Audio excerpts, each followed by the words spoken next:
Je suis venu pour légaliser quelques dossiers et j'ai constaté qu'il y a la grève. À l'origine de cette grève, la non-satisfaction des revendications du Centra Justice, dont la titularisation des agents recrutés depuis 2011 et l'adoption de l'avant-projet de décret portant statut particulier des personnels des services judiciaires. Ce n'est pas ni les magistrats ni les greffiers qui sont en grève. Vous avez constaté que les audiences sont prises normalement.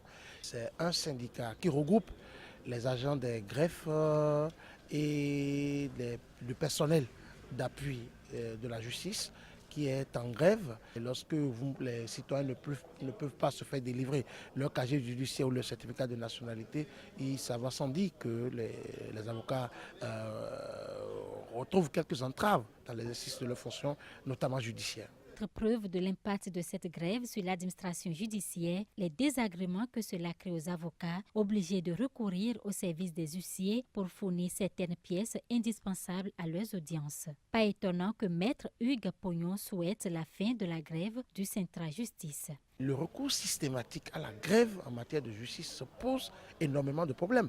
Cela ne veut pas dire qu'on ôte cette légitimité-là à ceux qui font des revendications, d'avoir à faire leurs revendications ou à réclamer leurs droits. Il faudrait que tous les acteurs de la maison de justice s'asseyent et que nous puissions nous entendre sur le minimum qu'il y a pour que les problèmes, dès qu'ils se posent, soient discutés, soient réglés, pour que la grève ne soit plus le moyen le plus approprié ou le plus idoine pour arriver à régler des problèmes d'ordre professionnel. Pas sûr que son souhait soit exaucé de sitôt. Le Centra Justice menaçant de durcir sa grève pour passer de 48 heures à 112 heures dès la semaine prochaine. Les usagers de la cour d'appel de Cotonou ne sont peut-être pas au bout de leur peine, à moins de se rabattre sur quelques agents du secteur de justice qui ne sont pas en grève.